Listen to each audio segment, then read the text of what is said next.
Hey everybody, welcome back to my Batman the Animated Series reviews. This time I'm going to be taking a look at the episode Heart of Ice, number 14 in terms of production number, not necessarily on release order. But anyways, yeah, let's talk about Heart of Ice.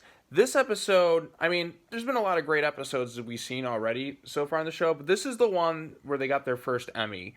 This is the episode. It was directed by Bruce Timm and written by Paul Dini. So those two, when they work together, outstanding results, come from it. This episode basically like a revitalized Mr. Freeze. I mean, even Batman and Robin, as ridiculous as that movie is, they utilized the classic Mr. Freeze origin that was seen in, this movie, or not necessarily this movie, this show here. So they at least got that right. But Heart of Ice is an episode. It's one of my all-time favorite episodes. I just love Michael Ansara as Mr. Freeze. He does that like deep voice. He's like, "You're going to a cold, dark place, Batman," and just the way he sounds. They kind of like with the suit and all that, and just the cold, beady eyes that he has. Just how he's just like how angry he is. How his whole motivation is just all this for his wife, Nora Freeze. And it's great. He's just a savage villain. Like he's really ruthless in this one. He's cold. I mean, no pun intended, but like he's cold-hearted. He's very like out of touch, like with humanity. The only thing he cares about is his wife. He's basically a guy who's just trying to save his wife. And this jackass Ferris Boyle, voiced by Mark Hamill, making this his first actual appearance in the series before he was cast as the Joker, because originally they had Tim Curry.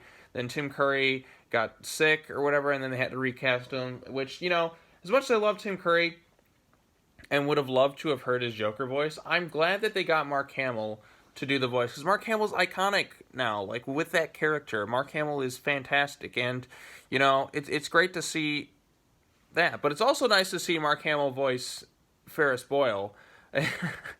Ferris Boyle is just a slimy asshole. Like, he's such a piece of shit in this episode. Like, he's just like, I laugh whenever like I see him on screen. He's just like, I'm a humanitarian. Oh yeah, and he has like the little slimy voice. He kind of reminds me a bit of Ellis from Die Hard, and he's just like, "Hey, John Boy, how could you say that after all these years? Hey, Spreck and say talk. I do $1 million deals for breakfast." That's kind of how I like think of Ferris Boyle in this episode. So this episode, Mr. Freeze, he's trying to like get revenge on Ferris Boyle.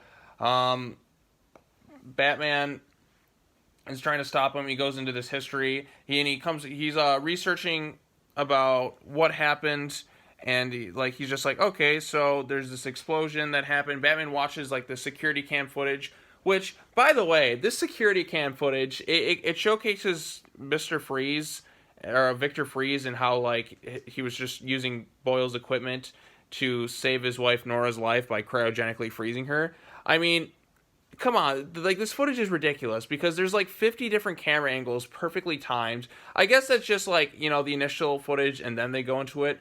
But there's like so many different perfect angles. There's a part where the camera like moves to Ferris Boyle. I'm like, is there like umpteen different cameramen in this room that we're just not seeing getting all this footage? I mean, if there was just a little bit of security footage, like maybe like a camera in the corners and that. But no, this footage was so pitch perfect. Like all these different edited angles and stuff. I think it would have been more effective if there was just like the one cameraman just with Victor Freeze. And he's just kind of filming like, guerrilla video style, if there's just the one shot, it would have definitely made it feel more authentic.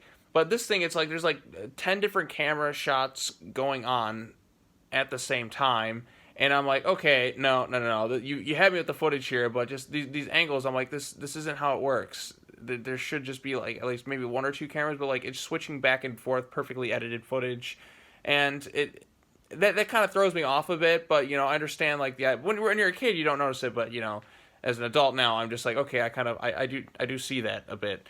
But anyways, Batman's watching the footage, and then Mr. Freeze just is like, yeah, if it wasn't so bad, like Freeze captures Batman after watching. He's like, it would move me to tears if I still had tears to shed, and he freezes him. And then just the confrontation that he has with him is pretty good. And then he gets face to face with Ferris Boyle. And Mark Hamill's pretty good in this episode too. Like he cracks me up with his like, no, this is my money, mine. This is my equipment, and your wife didn't bring her out. Man, no, you can't use my resources, my money. He puts on like the humanitarian face, like he's such a good guy. He's actually just a piece of shit. And then Freeze, he shoots Victor Freeze shoots him with his freeze gun, and he basically like contains him. And he's like, oh, how I've longed to see that look frozen on you after what happened with his wife. Then Batman eventually gets the idea. Alfred had given him like hot chicken soup earlier because Batman was developing a cold, and then he throws it at Freeze's face. And then the temperature difference, the helmet cracks, shatters, and then Mr. Freeze, because he has to stay in this Sub-Zero suit to like keep himself alive, he starts burning up. And then in the end, Batman stops Victor Freeze. He gives the video to Summer Gleason about how corrupt Ferris Boyle is, and he's just like, here you go, Mr. Humanitarian. I kind of laughed at that. And then the final thing in the episode, Mr. Freeze is in Arkham, and he's kind of sad, and he's just like, he begs Nora to forgive him for failing, and that Batman's watching from, the rooftop and stuff. And that's basically where the episode ends. There's a few Mr. Freeze episodes in this series, and they also made, obviously, Batman Mr. Freeze Sub-Zero, which if you want to check out a review, I did a review on that as well, more detail and edited and written and all that stuff. So if you want to check out that review, go on ahead. But this episode, like, man, Michael Ansara and Mr. Freeze, this one's a game-changing episode. It's ranked as one of the best in the series, and there's no doubt about it. This is easily the best Mr. Freeze episode. None of them actually quite match it. Even Batman Mr. Freeze Sub-Zero can't quite match the impact of this episode. There's great animation. There's some we get the cold-hearted nature of Mr. Freeze, including a scene where he accidentally freezes one of his henchmen. The other henchmen are just like, come on, he's one of our guys. You're just like, then he should have been more careful, unless you want to join him. And Freeze is just a dick, like just cold-hearted dick in this episode. But like the only thing he cares about is his wife Nora. So yeah, there's that. But yeah, I'm trying to think what else I can say about this episode. I just absolutely love it.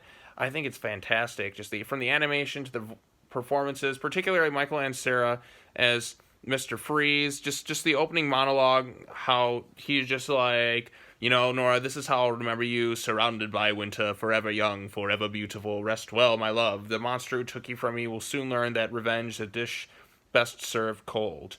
And then there's memorable lines in that. It's just a great, fantastic episode, and I highly recommend checking it out if you haven't already. So, yep, that's going to wrap it up for this episode. If you guys have any, as you can tell, like, I'm more to the point. I've seen this one so many times, I can, almost do it with my eyes closed, like, talking about it.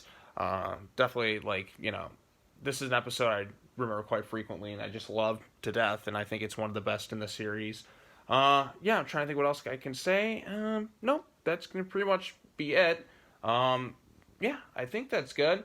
Yeah, trying to play catch up here. I'm a little behind on these videos, but this wraps up disc 2 of that volume set. So now I can move on to disc 3.